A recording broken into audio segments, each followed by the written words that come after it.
freelance journalist from the curriculum.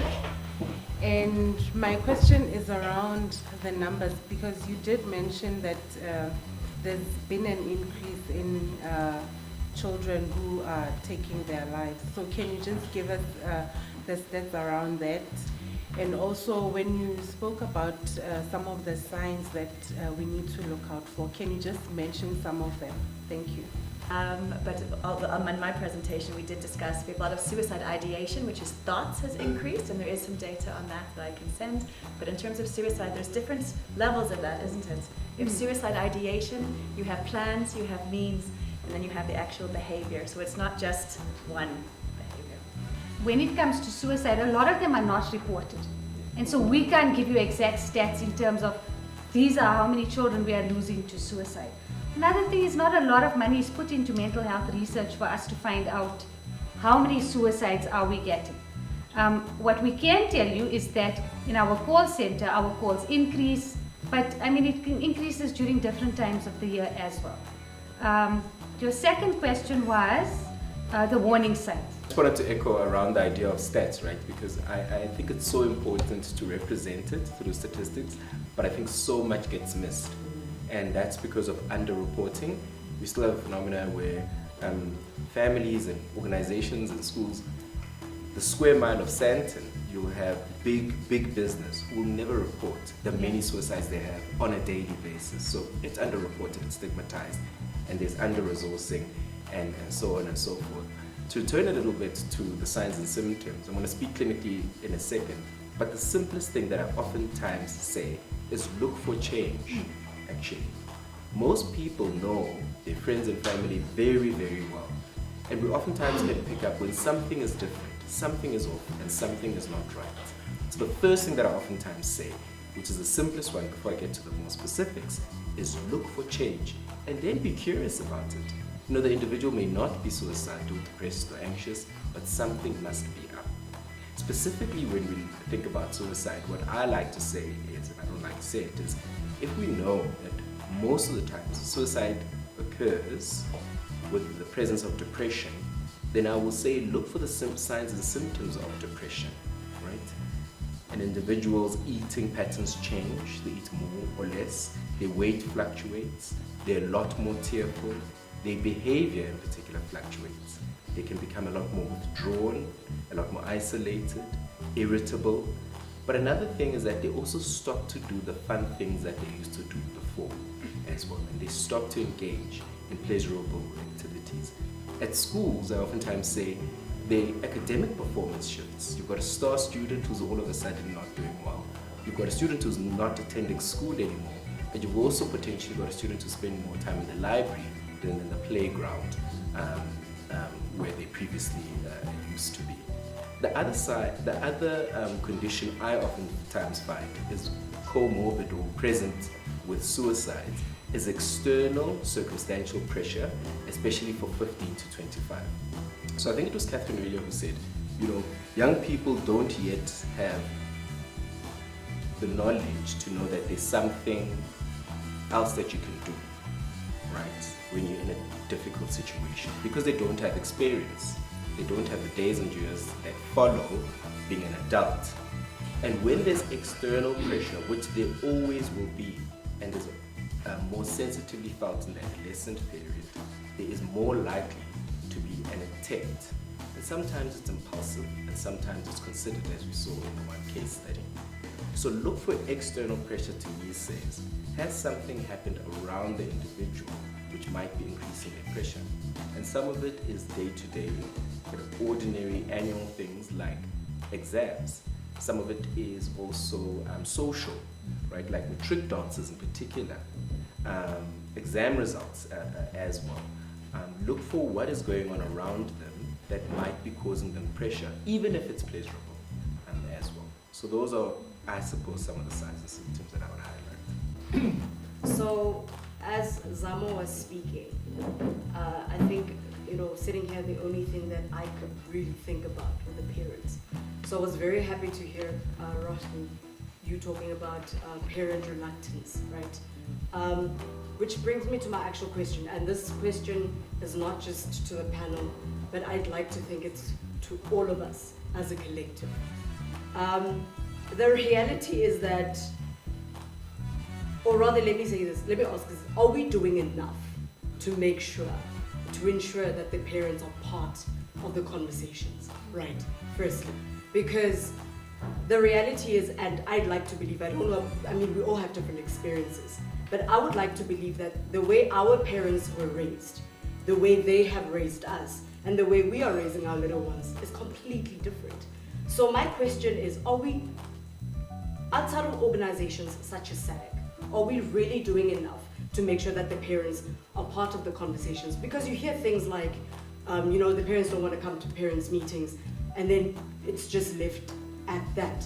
What are we doing? What can we do differently to ensure that they are there, they're part of the conversation, even regardless of whether they believe in therapy or not? And the root of most challenges starts in the household. The reality, again, once more, is that teenagers are number one, are parenting their own parents, and number two, adults, we are busy nurturing our inner children because there are generational traumas that we are trying to heal from. There isn't enough space for our own emotions. There isn't enough space for our own traumas. So based on different experiences, based on the things that we hear, based on the things that we see, can we earnestly and honestly say that as a collective, we're doing enough to ensure that the very same parents that we complain about, we also make space for them and their traumas and whatever it is that they may have faced in the past, because they're also healing from things that they don't talk about. Because I will tell you one thing, my biggest fear is having to raise a child that has to heal from me as a parent. Thank you. We are in such a good position to find out what's going on from the call center in the schools. And so we are doing the best that we can. We find out, okay, kids, what do you need? We need you to speak to our parents. That's it. There's a parenting teacher, a parenting community workshop happening. Those workshops actually happen on a Sunday at a church with like 200 people at a time. And recently we've been getting religious schools coming to us and saying, speak to us about suicide. And those conversations have started up. That we don't even discuss it from a religious aspect anymore. We talk about it as a different topic altogether. So we are doing as much as we can. That being said, there's so much more that we can be doing. Currently this project is only running in Gauteng. I think other provinces need to heed the call and get us into schools around the country. Why are we not doing that? Why aren't we opening that up to other provinces as well? Why are other departments not taking that opportunity? But we are in a really good position to see what can we do? Learner support agents in the school are taking a lot of flack. They need to look after those kids, but they aren't being trained. And so that's it, SADAG, let's go in. We're going to train them. We're going to train your educators with a separate workshop, not just the workshop at the school. We do a separate workshop. But again, they also need to invest in their own mental health. And so it's also really important as SADAG to remind everyone that as much as we are trying to save everybody else, we also need to fill our own cup and put on our own oxygen mask first. And so that's another topic we cover. Because like you said, parents are dealing with their own things. And so how do we put our oxygen mask on first and then start helping the one next to us? I look overseas all the time for new developments, new ideas, new concepts. What's everybody else doing? Are we doing things as good as? Are we doing things better after we're doing things better? Which is very nice, but we must keep learning. You'll see the parents, even if you see them once off or 3 times, you would then flag them. You signpost them to certain resources, which is one of those apps that we would do. Parents don't have matching discourses, so I think that's what we're also trying to do, is make sure we all have that same language. And it's not always about suicide. I think we do talk about suicide, but it is about mental well-being. It's making that a priority, as you would with your physical well-being. It's not separate. I think it's such a different thing today. Sitting here listening to everyone, I was thinking that 30 years ago, I went to an editor of, well, I can say it now, Men's Health. He's not the editor there anymore. And I said to him, I wanted to do a story about men and depression. He said, no, we can't do that. We depress our readers. And I think the same thing is with parents today. Parents in my day, my mother wouldn't say the word cancer, she'd go, the C word. And that's it about mental health. And I can tell you in the last 30, your mother also said it, I know. In the last 30 years, talking about mental health and parents talking about it with their children. I'm not saying it's perfect or it's there, but we've really come a long way. But that's where we rely on you as the press. And people that write, especially for parenting magazines or write parenting columns. Parenting is the most difficult job in the world, and that's why we need you as press. Glenys, I'd love to hear your opinion on it. As you know, I was one of your Rosalind Carter Fellow journalists as well, and I've been working with SADAG and extolling all the wonderful things that you do and spelling out the warning signs for suicide and the whole thing. But just to say in all of this, and there are signs, and it's great you're keeping the word out there, but in spite of that, in 2019 I lost my oldest son to suicide. So just to say, even when you think you know and you think you're watching, you've been the best, warmest parent, are you okay, are you feeling right? My son did not show the warning signs, and you talk about the boys in the front. He's one of the boys in the front, but a quieter version. One of those 90% aggregates, all A's, blah, blah, blah. He wasn't one of the jokers at the back, and he wasn't in the middle. So just to say that there are those as well, you can't generalize, as you know, I think that's the bottom line. We just don't know. And you can give it your best shot, and you can be there, and you can watch and everything else, but it can still turn around and bite you on the bum. And just to say, when you go out and you give these talks to parents and all the rest of it, to be aware that for some of us too, every time we hear there are these, watch out for the warning signs and tick them off, and these are the things you can do to save a child, our hearts kind of freeze. What more could we have done? You don't stop blaming yourself and questioning. It doesn't stop. You can explain to yourself, I went through all the basics, I found the best psychologist, psychiatrist, we got him onto medication, blah, blah, blah. Sometimes it's still not enough. And we've got to be allowed to kind of live with ourselves and move through that. To Glenys's point, I work as a clinician and I've worked mostly in hospitals with severe psychopathology. And there is a population where the suicide is what we call intractable. Like it cannot be, the depression, it cannot be helped.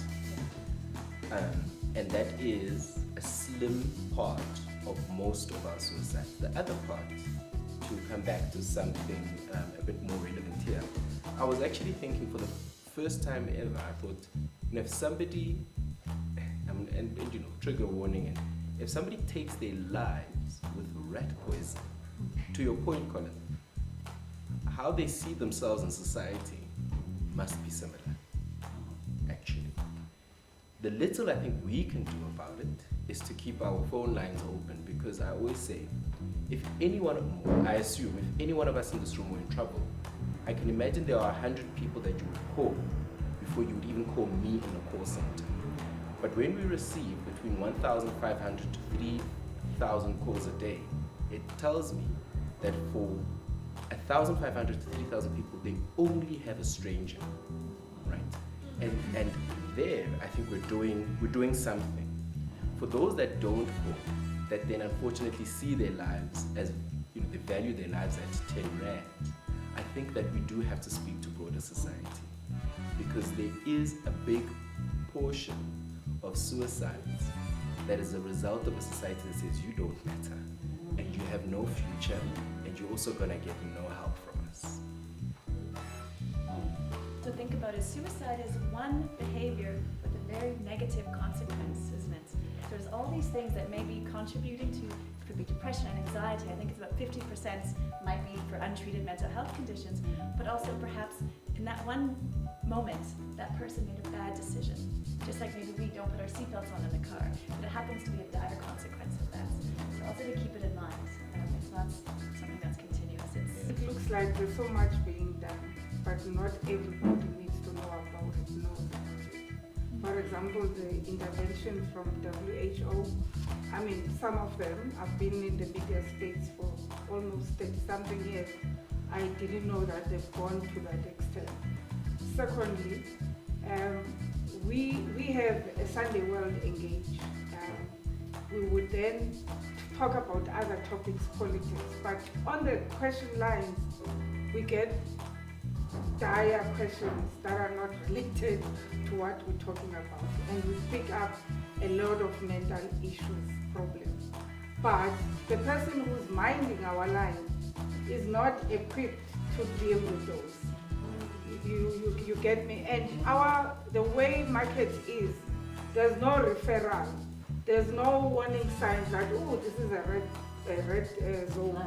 This person is a SOS kind of, so as a brand from Sunday World, all of you could be a perfect panelist to unpack so that the parent who's sitting at home, who doesn't see the warning signs, but see withdrawal and other things that are not hectic, can start being proactive. As you indicated, the solution is prevention. So for me, it doesn't work for the brand I work for only. I think the message needs to be simplified and also funnel it so that it goes as needed where it's needed. And then we will make an impact. Currently, it's all over. Many people, when you ask them about SADAG, they will tell you, no, they go to schools, they do this. Their main aim is what's going on upstairs, cancelling that immediate on as it's needed. You are helping a life that could be saved immediately, but there's so much more out there. And then the other topic, in all the government schools, there are nurses now. The Department of Health has made sure there are nurses.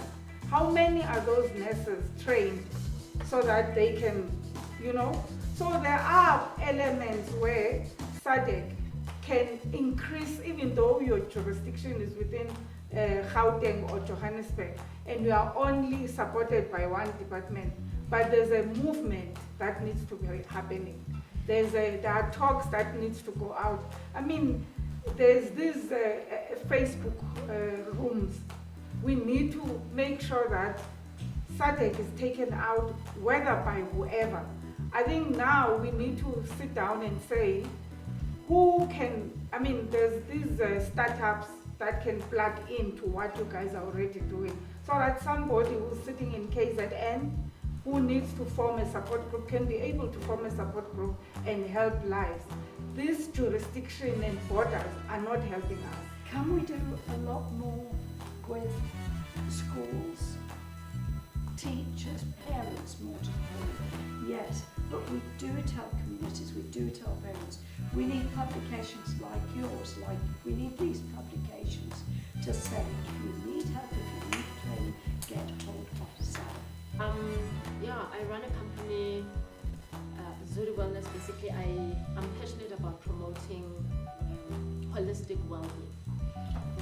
And I'm also part of the forum, the taxi forum. And I'm just sitting and thinking, do you have a relationship with the taxi industry? Next month is also Transport Month. And we've had so many deaths happening on the roads that have affected us as a society, commuters, and also even the taxi drivers. They don't have any programs to help them deal with the mental state that So I'm thinking I could invite one of you, come in and speak to them, and maybe we can put together a program for them. This is a forum that has almost about 28 taxi associations, including cross-border. It takes way too long to train psychologists. They're way too expensive and they're way too inaccessible. It's very, very silly. And I think that the future is trying to help everybody else. And not only would I then be curious about helping the taxi drivers, but most people sit there and conversate with the taxi driver much more comfortably than they would imagine with me. And that's where therapy happens. We have 2 taxi drivers that transport our scouts to our beach team. And both of them have actually started going into classes with our Scout team. They are now Scout members. And it's really great. They have a great relationship with our Scouts. If they aren't able to go into the classroom, they've got packs in their taxis that they keep with pamphlets, brochures, all different languages. And it's great because you actually see them having conversations with people while they're on the side of the road waiting for us. Yesterday there was a podcast episode that was released, and this is a podcast that reaches large numbers of people. And one of the things that was said there by their guest is that mental health or depression is not an African thing. There were no mental health cases in the past, and now pharmaceuticals and big industry are pushing this mental health issues that people need to be on medication and all of that. And like, what does SADAG do around this information discourse where there's denialism, but not denialism from just community level, but from people who have larger audiences that follow them, because this is something that is happening online. So do you have any interventions around that? And my sharp response is that for me is a sign and a symptom of how much he's internalized apartheid and colonialism. Because to be told that your heart and mind and psychology don't exist, but yours do, say, Marion, yours do, it was a strategy so that I can send you out into the field and make you work in the sun all day. I can call you a boy or a girl.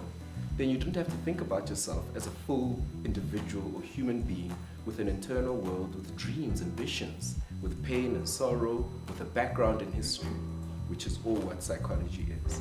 So when I hear people say that, particularly black people, I feel very, very sad for them. Because a lot of what they're showing is how they've internalized how their lives don't matter. Even though they may say Black Lives Matter, they show us that they really don't believe that. And they only see themselves as a capsule or as a body without anything further. And I feel very, very sorry, actually. You're not going to have an awful lot of people involved because it's only white people who suffer from depression. And I think we even heard it from some professionals. Don't worry about black population. It's not a problem. Completely. We were shattered. They're called the rednecks in America. Brian, you were always talking about that. Politically, where you've got one opinion, I think it started when social media started. As journalists, we wrote a story and we couldn't get instant feedback. And I remember the first time I wrote for one of these sites, it was Biz Community, and I wrote something based on a PR thing. I had to go at PRs, I think, probably. And the next thing, someone's writing back, and I go, oh my goodness, they don't like me, they don't like my story. And a colleague of mine, I remember Chris Mordakes, who was involved with Biz Community, said to me, don't read the comments, because you start now, we've seen this grow over the years. You know what it's like. You put down a comment on social media, you can get attacked by 1 million people. And these people that do these podcasts, there's nothing you could do to stop them. They're going to do it. It's very sad. I so endorse what you're saying. I mean, it's such rubbish. But there's not a lot you can do to stop these hideous podcasts except educate people. So on the other side of it, your job, our job as media, is to educate. It doesn't matter what colour your skin is, we've all got the same brains and we all suffer from the same things. In America, there's those people. I know in Russia, I've been to Russia, it's a massive problem in Russia, mental health. There's no one in the world, whether it's a remote tribe in a jungle somewhere, it doesn't matter. Mental health is there. I mean, while you've got a brain, you can have mental health. I think animals can have a mental health problem. We should stand here and take the morning off and apply our minds and speak to you and through you colleagues so that the misinformation does not drown out the real information. Is it the right thing to do to comment with the facts? To actually say, you know, I was invited to this podcast, please refer to da-da-da-da-da because these are not facts that you're speaking about. This is not, you know, this is opinion and this is stigmatizing. Please refer to, and leave it at just that there might be someone there who scrolls through and goes, why not? actually. Sure.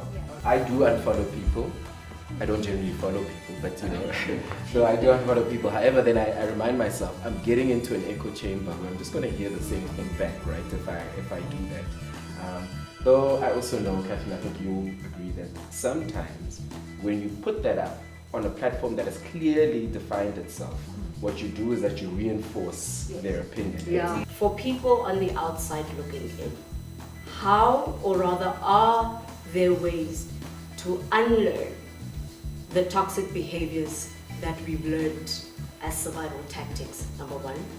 And number two, Zane, we obviously haven't read your book yet, but what message would you like us to take from the book? Great question. And lastly, okay, third thing, lastly, thank you